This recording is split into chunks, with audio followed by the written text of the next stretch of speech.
சிவமங்கலம். குமரா, இந்த நான் ஏன் பிறந்தேன், நாம் ஏன் பிறந்தோம், ஆமாம், இதெல்லாம் இப்படிலாம் நிறைய பேர் இப்படிலாம் பேசிக்கிட்டு இருக்காங்க. இது என்ன சொல்கிறது, புரிதல் பின்னடைவு, இந்த ஞானம் அப்படின்னு நுழைவு தேர்வில் கூட அவர்கள் தேர்ச்சி அடையவில்லை. இந்த மண்மண்டலத்தில் வித்தையே அதுதான் குமரா. நான் ஆமாம், அதை பற்றின புரிதல்கள் முற்றும் கிடையாது.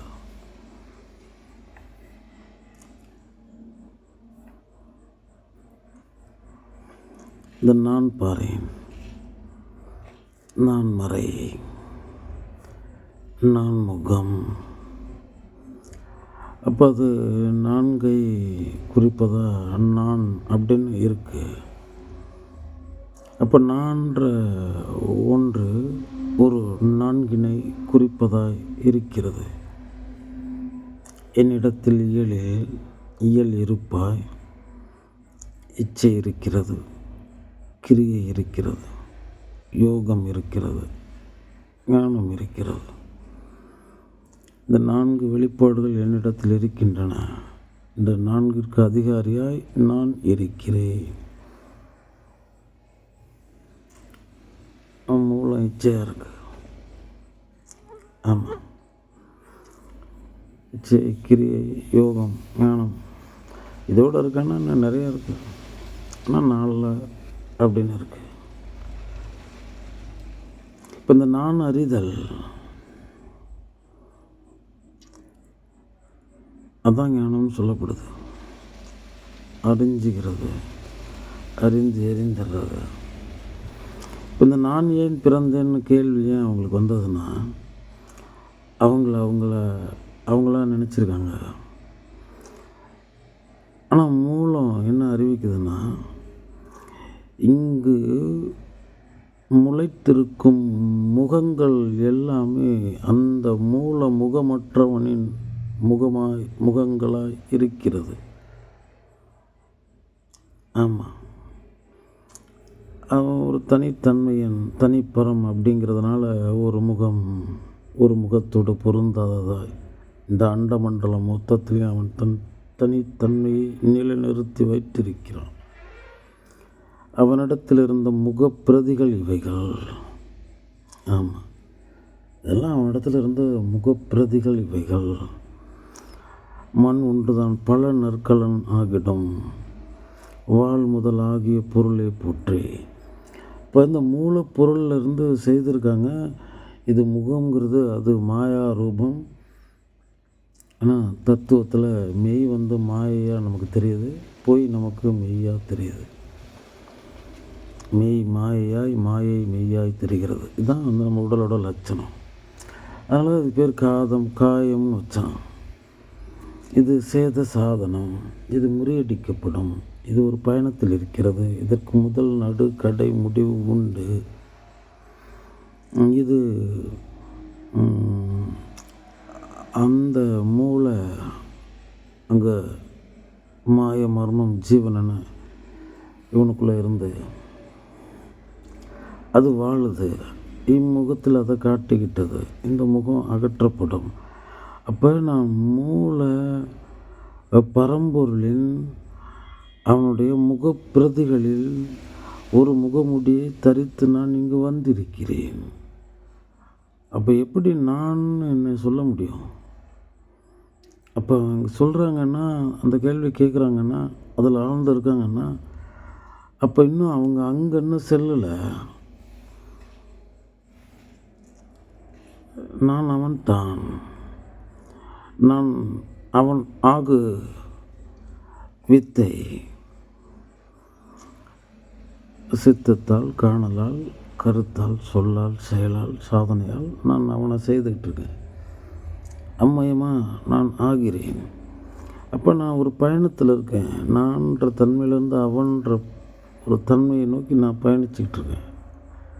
அவ்வளோதான். அப்போ அப்படி இருக்கும்போது அவங்க நான் அப்படின்ற ஒன்றையே உணர்ந்திருக்காங்க. அதன் பேரால் அவங்க கேள்வி கேட்குறாங்க அப்படின்னா அவங்க நான்றதை நான் உணர்ந்து வாழ்ந்துக்கிட்டு இருக்கவங்க தான். ஆமாம், இது என் முகம் இல்லை, இது என் உடல் இல்லை, இது என் உயிர் இல்லை. ஆமாம், ஆனால் வைக்கப்பட்டிருக்கு ஜாலம். யாமார்க்கும் குடியல்லும் நமனை அஞ்சோம். நாவுக்கரசு கூறுகிறார், நான் இருக்கிற வீடு இல்லை அது, அவன் இருக்கிற வீடு அது. அவ்விதத்தில் தானே நான் உணர்ந்திருக்கணும். அப்போ தானே நான் சாட்சியாக என்னை காண முடியும். இல்லாட்டி இந்த உடல் தான் நான் அதனோட இந்த பசி தாக சுக துக்க இறுக்கத்திற்கு பொறிகள் புலன்கள் இந்திரியாதிகள் இதெல்லாம் தானே எனக்கு பிரதானமாக தெரியும். அதெல்லாம் பிரதானமாக தெரிந்து தானே இந்த அவன்ற தன்மையை ஆக்கிரமித்து இந்த நான்ற தன்மை விளைந்து கிடக்குது. அப்போ இது நான் இந்த உடலோடு அப்படின்னு ஒரு அங்கீகாரத்தை நான் கொடுத்துருக்கும்போது எனக்கு எல்லாமே ரெண்டாம் பொருள் தான். மூலப்பொருளை நான் உணர்ந்துருக்கணும். உணரலை, அது வாகனத்தை நான் நினச்சிக்கிட்டு இருக்கேன். நீ நான் கருதி இருக்கணும் தான், மாற்று கிடையாது. அந்த மூலத்தில் இருக்க ஜீவம் நான். இங்கே இருக்கிறது எல்லாமே சகஜீவம். இது ஒரு சமாத்ம வைபவ பீடம். இது ஒரு சகோதர ஆத்ம நிலையம். பேராத்மா இங்கே இருக்குது, கடல் அங்கே இருக்குது. அடித்தரை கரையறுத்த கடலாய் நான் ஒரு துளியாக இருக்கிறேன். துள்ளி தெளிக்கும் பொழுது அந்த அறை உறைந்து போனது. அப்போ அந்த ஒரு துளியோடு நான் பொருந்துகிறேன். அப்போ அதை அந்த துளி நினச்சிக்குது. எது வரைக்கும் நினச்சிருக்குது அப்படின்னா அந்த கடலில் சேர்ற வரைக்கும். அவ்வளோதானே. அப்போ நீ அந்தரத்தில் இருக்கிற வரைக்கும் நீ ஒன்று எதுவாக வேணாலும் நினச்சிக்க முடியும். அப்போ நீ வெளியே வரும்போதும் கடலில் தான் இருந்தாய். இப்போ ஒரு நீர்க்குமிழி போல் இப்போ ஒரு காட்சி கொடுத்துருக்க ஒரு தோற்றமாகி முடிந்ததுக்கு மட்டும் கடல் ஆயிரும். அப்போ அந்த நான்ற தன்மை நீ இழந்துருவ. நீ அங்கே ஒரு பெரிய கடல் இருக்கும். அவ்வளோதான். அது நீ ஒரு சாகா தேனி. அது அடித்தரை கரையறுத்த கடல், தேன் கடல். நீ உண்டு கொண்டே இருப்பாய், தீரவே மாட்டான். ஆமாம், அப்படி ஒரு உண்மை நீ உணர்ந்துருவ. எப்படின்னா நீ நீ உணராமல் இருந்தினா இந்த நான்ற தவிப்பிலே நீ இருக்க தான் அந்த எண்ண அழுத்தத்தினுடைய விளைவு தான் உனக்கு மீண்டும் மீண்டும் ஜனனத்தை நீயே தருகிறாய். நீ எப்படி அவனுக்கு அந்நியமான பொருளாக இருக்க முடியும்? நீ தனிமைப்படுத்தும் பொழுது தான் நீ பலம் இழக்கிறாய். நான் அவன்தான் ஒரு மாபெரும் சிற்பி. செதுக்கின ஜீவ சிற்பங்கள் இதெல்லாமே அதான் குறைவு நிறைவு இல்லாதது. மூலப்பரம் இதை இவ்விதத்தில் செய்து வைத்திருக்கு. ஆமாம், அது ஒரு தத்துவம் இருக்கிறது. இந்த இஷ்டத்துக்கு வசிக்கிற தத்துவம் ஒன்று இருக்குது. அப்படின்னா இஷ்டமான இடத்துல போய் இஷ்டத்தில் வசிக்கிறது. ஆனால் இங்கே தத்துவம் என்னென்னா வசி இஷ்டம். எதில் நீ வசிக்கிறையோ அதை இஷ்டப்படு, இட்டதோடு அடங்கு. உனக்கு என்ன அருள வேண்டுமோ அதை அருளி இருக்கிறான். இல்லை கச்சிதமாக நிலைநிறுத்துவார் அவர். அங்கே தான் நிலைநிறுத்தியிருக்காரு. நீ உனக்கு எல்லை இல்லாத நீ உனக்குள்ளே இருந்து பார்க்கும்போது அந்த உண்மை புலப்படும். ஆமாம், 60 அடியில் ஒரு பொக்கிஷம் கிடைக்குது அப்படின்னா 60 அடியில் கிடைக்கும். நீ 40 அடி நோண்டிட்டு ஒரு வேளை இருக்காதோ அப்படின்னு இப்படியே தேடிட்டு இப்படியே ஒரு முறை கூட நீ 60 நோண்டி இருக்க மாட்டாய். அப்படி தான் நம்ம இந்த தத்துவத்தில் விரயமாகிக்கிட்டு இருக்கோன்னு சொல்கிறேன். நின்ன இடத்துல நில்லு, அதுலேயே ஆழ்ந்து செல்லு. உள்ளே போய் ஆழ்ந்து உள்ளே பார்த்தா நீ எதையுமே உனக்கு நீ தான் தந்த அப்படின்னு ஒரு பெரிய தத்துவம் இருக்குது, பரம தத்துவம் இருக்குது. அதனால தான் இந்த இறை இயக்கத்தை உணரும் பொழுது, அதை சிந்திக்கும் பொழுது, அதனுடைய ஜாலங்களை உணரும் பொழுது நமக்கு அதிர்ச்சி கலந்த ஆச்சரியமாக இருக்குது. இது எல்லாமே நீ தான் செய்துன்னே சொல்கிறான் குருநாதன் ஆம்குமாரா. அதனால தான் இறைவன் இதில் தலையிடுவதே இல்லை. என்ன வாழ வந்திருப்பவன் அவன். இந்த முகமூடி போட்டுட்டு வந்ததுனால இங்கே ஒரு தனித்தன்மை நான் எனது அப்படின்னு அவரை கூத்தாடிக்கிட்டு இருக்கார். ஒரு கூத்த பிறான். அவ்வளோதான். ஏன்னா இந்த பேதம் வைக்கப்பட்டதுன்னா இது ஒரு ரம்மியமான பூலோகம். வாழ்வு, வசந்தம், அன்பு, இன்பம், ஆனந்தம், சுகம், மகிழ்ச்சி, சந்தோஷம், ஒரு இணக்க போக்கு, இப்படியெல்லாம் கொண்ட ஒரு பெரிய எல்லையில்லாத ஒரு ஆனந்த மேடை இந்த காலம். இதில் அப்படியே வாழ்ந்துட்டு இந்த வாழ்வு முதிர்ச்சி அடைந்துட்டு நீங்கள் முக்தி அடைய வேண்டியது. இந்த மண்ணில் தூய்த்த எந்த சுகமும் எந்த சந்தோஷமும் அந்த உன்னுடைய உயிர் ஆனந்தம் தந்ததற்கு இணையாக இருக்கவே இருக்காது அப்படின்னு ஒரு முடிவான தீர்மானத்திற்கு நீ வருவ. இந்த மண் மொத்தமும் சலித்து போகும், திகட்டி போயிடும். இது ஒரு பசிடா. பசிக்கும் போது அந்த உணவுப் பொருளை தீவிரப்படுத்தும். வயிறு நிறைஞ்சிருச்சுன்னா உணவு வழங்கினவனை திட்டிகிட்டு சலிச்சிக்கிட்டு போவோம். அப்புறம் பசிக்கும். இப்படியே இது பசிக்கும் புசிக்கணும். ஆழ்ந்து பசிக்கும் பொழுது அது ருசியாக தெரியும். வயிறு நிறைந்தோன்னா அதை தொட்டுட்டு போவோம். இது ஒரு வேறு. இங்கே ஒரு பசி இருக்குது, தாகம் இருக்குது. இது எல்லாத்துக்குள்ளாரையும் இருக்குது, எல்லா விதமாகவும் இருக்குது. அப்போ இந்த உடலை கொண்டு தூய்க்கிறதுங்கிறது அது அங்கே ஏற்பட்டிருக்க பசி. அது அந்த எந்திர இயக்கத்திற்கான மூலப்பொருள் தான் அப்படின்னு அதை போட்டுட்டு போகணுமே தவிர அதுதான் நம்ம வாழ்வு அப்படின்னு வாழ்கிறவங்க தான் இந்த நான் அப்படின்ற ஆக்கிரமிப்பில் இருக்கிறவங்க. குமரா, நீ யார்? நீ ஒரு குப்பைன்னு சொல்கிறேன். மறுமலைக்கு காத்திருக்கும் சருகுன்னு சொல்கிறேன்.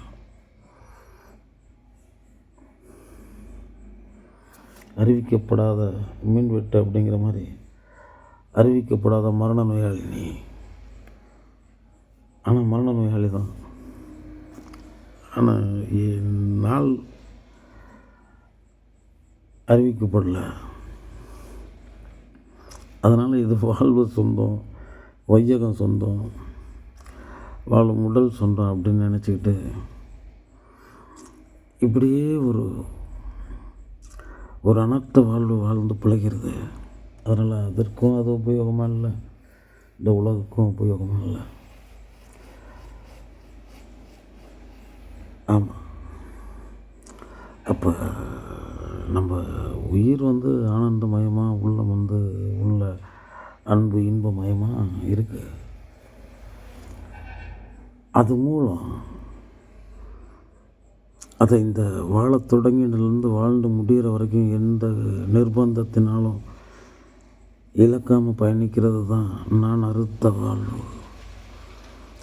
இன்பமும் உள்ளம் தந்த இன்பமும் அன்பும், அங்கே உயிர் தந்த ஆனந்தம், இதெல்லாம் உனக்குள்ளார இருக்கணும், இருந்துக்கிட்டே இருக்கணும். இந்த சகத்தினுடைய எந்த ஆட்டமும் அதை பாதிச்சிடக்கூடாது, அதை பறிச்சிடக்கூடாது. ஆனால் இங்கே பாருங்கள், நம்ம முழுசாக சித்த சிதைவுனால் மன இருக்க நோய்க்கு ஆட்பட்டு இந்த எதிர்கால கனவுகள், கடந்த கால காயங்கள் அப்படின்னு இருக்கிற இந்த இனிமையான கணத்தை தொலைச்சிக்கிட்டு இருக்கோம். அதெல்லாம் ஒன்றும் இல்லை. நீ வாழ வேண்டிய உச்சபட்ச இந்த அன்பு இன்ப ஆனந்த வாழ்வினை இந்த கணம் நீ வாழ தவறினால் எந்த கணத்திலுமே நீ அடைய முடியாது. ஏனெனில் இந்த கணத்திற்கு நீ வாழ தயாராகி விடுவாய். மீண்டும் மீண்டும் அந்த பழக்கத்திலேயே அன்பு இன்ப ஆனந்தங்கிறது எட்டாக்கணிங்கிற மாதிரி நீ தகவமைக்கப்பட்டு விடுவாய். அதனால் இந்த இக்கணத்து அன்பின்ப ஆனந்த நிலையை நீ எப்பாடுபட்டாவது தக்க வைத்திரு, அல்லது அதற்கான போராட்டத்தில் இரு. மற்றது அனைத்தையும் இரண்டாம் திறமன வைத்திரு. உன் உடலையும் சொல்கிறேன். அதுக்கு ஒரு பெரிய அழுத்தம் கொடுத்துக்கிட்டு ஆமாம். அதனால் நான் ஏன் பிறந்தேன் அப்படின்றதே தவறு, அந்த கேள்வியிலே தவறு இருக்குது. நல்லா சிந்திச்சு, நீ எங்கே வந்த, நீ யார், நீ உயிர்ப்பு உயிரை, உயிர் உள்ளத்தை, உள்ளம் உணர்வுகளை, உடலை உயிர்ப்பிக்குது. அப்போ சொல்லணும்னா உயிர்ப்பு தானே நீ, உயிரும் இல்லையே.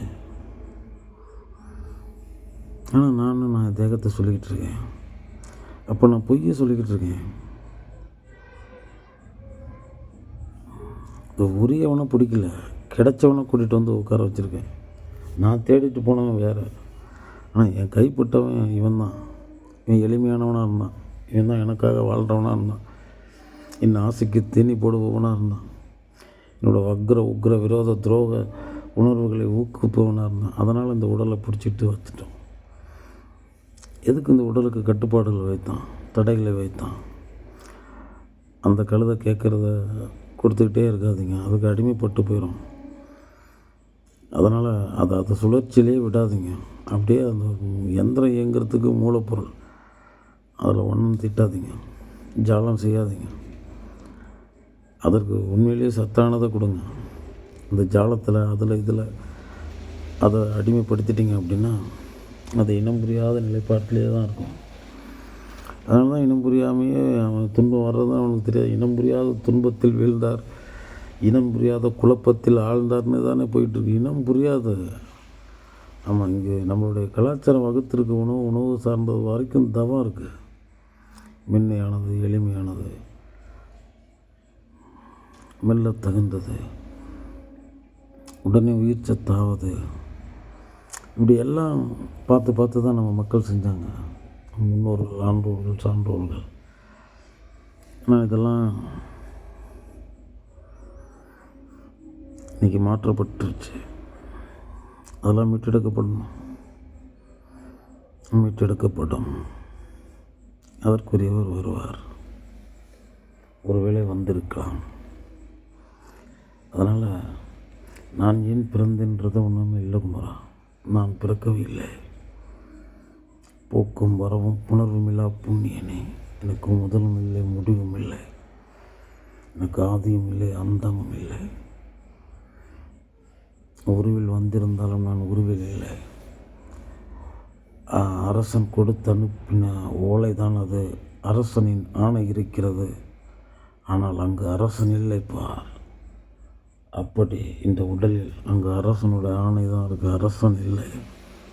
அவர் இல்லாமல் இருக்கிறார், உரையாமல் உரைகிறார். அது அறியறது தான் வித்தையாக இருக்குது. அது ஒரு சுக அனுபவம், சொல்லனா சுகம். அதான் சித்த அமிழ்தம், கருத்து தரும் ஆனந்தம். இந்த மனம் அடங்கணும்.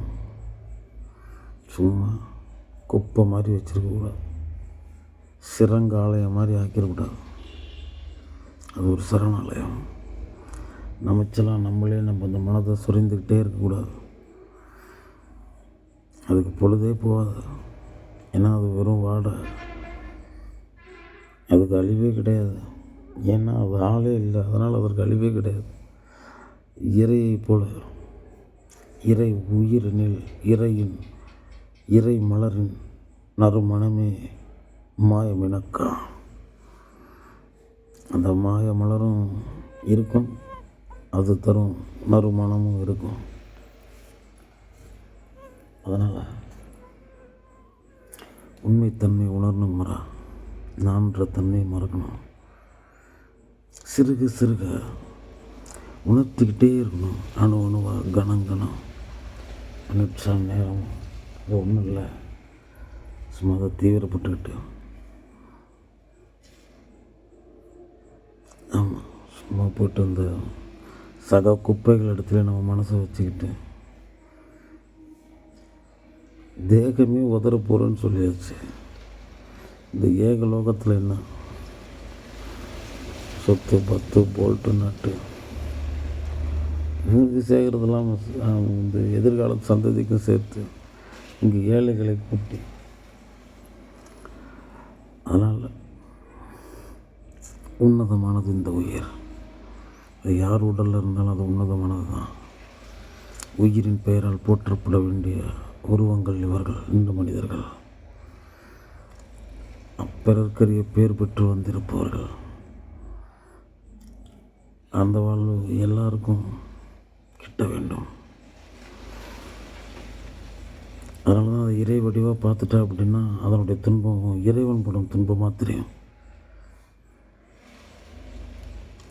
அதனால் நடமாடும் கோயில்கள் நரர்கள், நர ரூபங்கள் உன்னை சுற்றி சகோதர சகோதரிகள் உன்னை வெற்றிருக்கிறது. அவர்களுக்கு செய்யும் எந்த சேவையும் இறை வழிபாடாகிறது. அதனால் அவர்களை இறை வடிவாக கண்டு இந்த உனக்குள்ளே இருக்கிற நான் எனும் தன்மையை மற. இது ஒரு கடினமான பாடம் தான் நம்புகிறேன். ஆனால் இது உனக்கு மட்டும்தான். சிவமங்கலம்.